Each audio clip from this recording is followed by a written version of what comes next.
मेरी शादी पसंद की हुई थी। मैं बहुत खुश थी, अपने शौहर से काफ़ी प्यार करती थी। लेकिन मैं कहाँ से बनती थी कि मेरी ज़िंदगी में मेरे जेठ बर्बाद कर देगा। इस रात मैं जैसे ही जेठ के पास गई तो मेरी रूह लर्ज़ गई। मैं होशो खर्च से बेगाना हो गई, क्योंकि मेरे जेठ ने मुझसे ऐसी डिमांड की कि मुझे ना चाहते हुए भी इसके साथ वो सब करना पड़ा और अपने शौहर को धोखा देना पड़ा।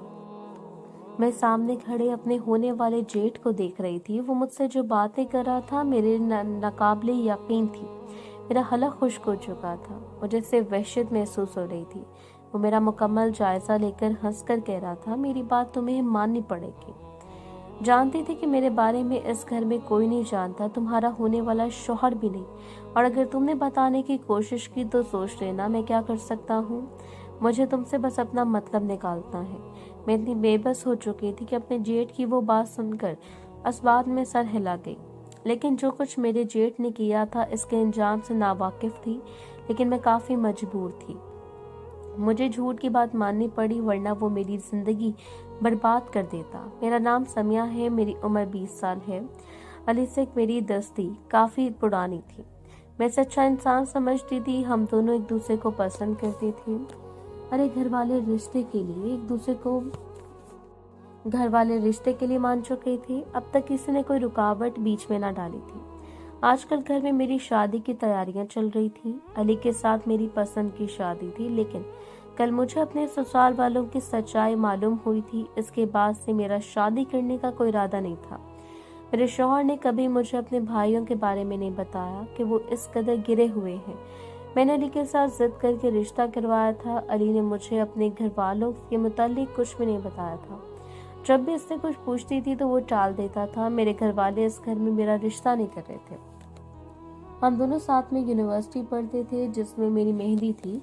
इस दिन मैं बिल्कुल भी खुश नहीं थी। मेरे दिमाग में वो बातें घूम रही थी जो मेरे जेठ ने मुझसे कही थी। मुझे कभी कभी लगता था वो ऐसा नहीं होगा, वो तो एक शरीफ घराने से ताल्लुक रखता था, शायद इसने मुझसे कोई मजाक किया हो। मेरी हालत देखकर मेरे घर वाले भी परेशान हो गए थे कि मैं तो इस शादी से काफी खुश थी और हर हाल में अली से शादी करना चाहती थी। फिर अचानक से मुझे क्या हो गया कि मैं क्यों परेशान हूँ। मैं इस वक्त इनकार भी नहीं कर सकती थी इस शादी से। मैं खामोशी रही। अगले दिन मैं रुखसत होकर अली के घर आ गई। मैं दुल्हन बनी कमरे में बैठी हुई थी। मेरे चेहरे पर घबराहट छाई हुई थी। काफी वक्त के इंतजार के बाद अली कमरे में आया, मुझे देखकर मुस्कुराया और मेरे पास आकर बैठ गया। बातें करते करते अचानक से इसकी आवाज आहिस्ता होने लगी। इसने अपने सर पर हाथ रखा, फिर कहने लगा, मेरा सर चकरा रहा है। मैं इसकी हालत से परेशान हो गई थी। अचानक से क्या हो गया था इससे। मैं इसके हाथ को पकड़कर पूछने लग गई थी कि क्या हो गया है, क्यों घबरा रहे हैं। अचानक से वो बेहोश हो गया था। मेरे होश इस वक्त उड़ गए कि न जाने इससे क्या हुआ था। अब तक तो वो काफी फ्रेश लग रहा था। इससे पहले कि मैं कुछ बोलती, अचानक से कमरे का दरवाजा खुला। मैं सामने देखकर खुश घूंट बढ़ के रह गई। सामने मेरा जेठ खड़ा हुआ था। वो मुझे कहने लगा, चलो मेरे साथ, टेंशन ना लो, सब घर वाले तुम्हारे शौहर की तरह सो चुके हैं। मैं नफी में सरे लाने लगी। न जाने वो ऐसा क्यों कर रहा था। मेरी जिंदगी से अजाब बना दी थी। वो मेरी हंसी खुशी जिंदगी का दुश्मन बन चुका था। मैंने गुस्से में कहा, मैं तुम्हारा साथ नहीं दूंगी। अचानक से इसने जो किया वो देखकर मेरी रूह फना हो गई। वो जो करने जा रहा था इससे अच्छा था मैं इसकी बात मान लेती। मैंने रोते हुए अपने शौहर के वजूद को देखा, फिर कहा, मैं चलती हूँ तुम्हारे साथ। मैं इसके साथ चली गई। वो मुझे एक वीरान से कमरे में लेकर आ गया जहाँ मेरा दम घुटने लग गया।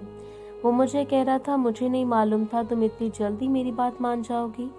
इस वक्त तो मुझे दुनिया का घटिया तरीन आदमी लग रहा था। मैंने गुस्से में कहा, क्यों ये सब कुछ करना चाहते हो। वो कहने लगा, मैं किसी से बदला लेना चाहता हूँ। इस वजह से मुझे एक औरत की जरूरत थी। जब मैंने तुम्हें देखा तो मुझे पता चल गया था कि आपसे मैं आसानी से अपना मतलब पूरा कर लूंगा। रात भर इस वीरान कमरे में गुजारने के बाद सुबह मैं अपनी अजीब सी हालत लेकर अपने कमरे में आ गई। मेरा शौहर सो रहा था। मैं जल्दी से फ्रेश हुई थी, फिर इसे उठाने लगी थी। अचानक से मैं बुरी तरह से रोने लग गई थी। मैं इस घर में ये सब कुछ तो करने नहीं आई थी। मुझे अपने जेठ से शदीद नफरत महसूस हो रही थी। मेरे शौहर ने जब मुझे रोते देखा तो घबरा गया। इसकी आंखें लाल सुर्ख हो रही थी और मैं इसके चेहरे की बदली हुई रंगत देख रही थी। रात तक वो बिल्कुल ठीक था, लेकिन अब अचानक से क्या हो गया था। वो अपने बालों को जकड़े बैठा हुआ था, इसके चेहरे पर दर्द था। मैंने नरमी से पूछा, क्या हुआ है? वो कहने लगा, मुझे अकेला छोड़ दो, बाहर चली जाओ। मैं समझ नहीं पा रही थी कि क्या हो गया इसको। मैं तो बाहर आ गई।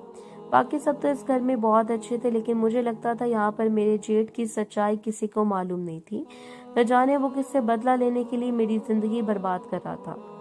नाश्ता करते हुए मैं अपनी सोचों में मगन थी। इस वक्त मेरा शौहर मेरे साथ आकर बैठ गया। मैंने अपने जेठ की तरफ देखा, जो मुझे देखकर हंस रहा था, जैसे मुझे जगा रहा हो। रात भर वो मुझसे क्या करवाता रहा। इसकी निगाहें खुद पर मरकूज देखकर मेरे हाथ कांपने लग गए। एक आंसू टूट कर गिरा था। मुझे रोता देखकर अली घबरा गए और पूछने लगे, क्या हुआ है? मगर मैं नाश्ता अधूरा छोड़कर कमरे में चली गई। मुझे फिर से अपने जेठ का रात वाला रवैया याद आ गया। मैंने सोचा अपने शौहर को बता देती हूँ। इसके बारे में मुझे ऐसे नहीं छुपाना चाहिए था, लेकिन अगर बता भी देती तो बहुत कुछ हो जाना था। अगर मैं अपने देवर के साथ वो सब करने से पहले बता देती अपने शौहर को, तो शायद मैं बता सकती थी, लेकिन अब बहुत देर हो चुकी थी। सब कुछ मेरे हाथ से निकल गया था। मैं अपनी किस्मत पर आंसू बहाने लगी थी। मेरे शौहर और मेरे ससुराल वालों को लग रहा था कि मैं शायद अपने घर वालों को छोड़ कर आई हूँ, तो इस वजह से इतना रो रही हूँ। लेकिन इन सबको क्या मालूम था कि मुझ पर क्या कुछ बीत चुका है। शादी के कुछ दिन बाद मेरा जेठ मुझे नींद वाली दवा देता था और कहता था कि अपने शौहर को देकर सुला दो।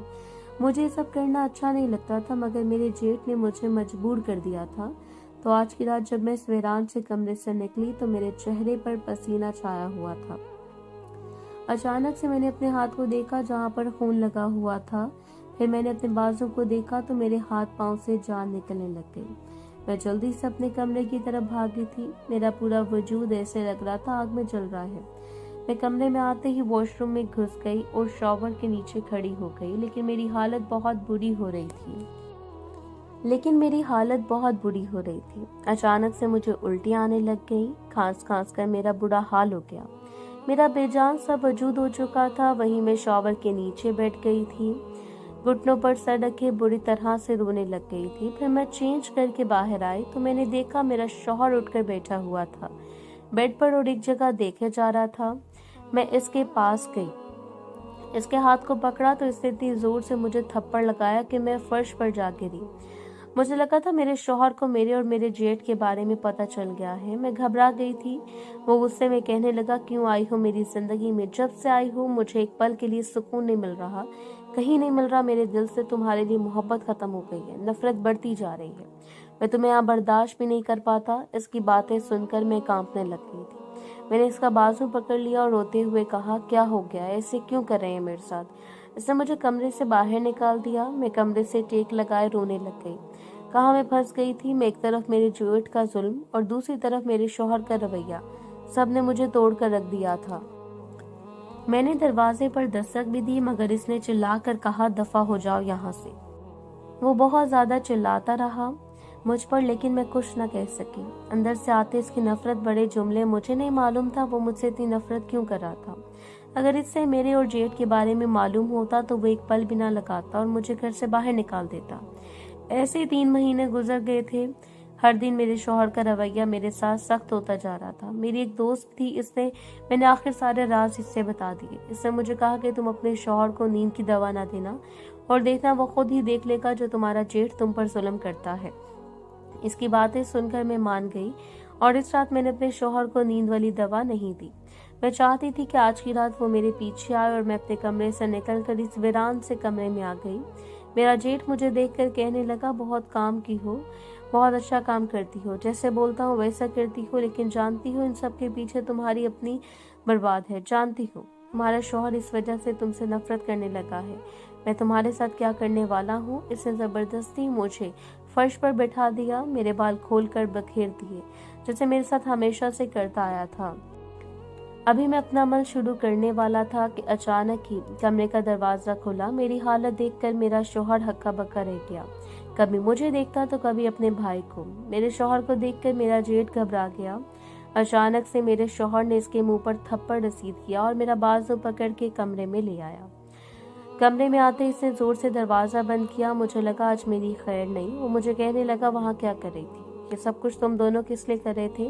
क्या चल रहा है तुम्हारे दिमाग में? मुझे नहीं मालूम था। मेरा भाई मुझसे बदला लेने के लिए सद तक चला जाएगा। इसकी बात सुनकर मैं खामोश रही। उसने मुझसे चिल्लाकर पूछा। मैं डर गई। मैंने रोते हुए कहा, आपके भाई ने कहा था शादी से पहले कि इन्हें मेरी मदद चाहिए। अगर मैं इनकी मदद नहीं करूंगी तो वो मुझे हर जगह बदनाम कर देगा। शादी की पहली रात ही वो मुझे इस वीरान कमरे में लेकर गया और इसने मुझे कहा कि यहाँ बैठकर तुम्हें वो पढ़ना होगा जो मैं कहूँगा।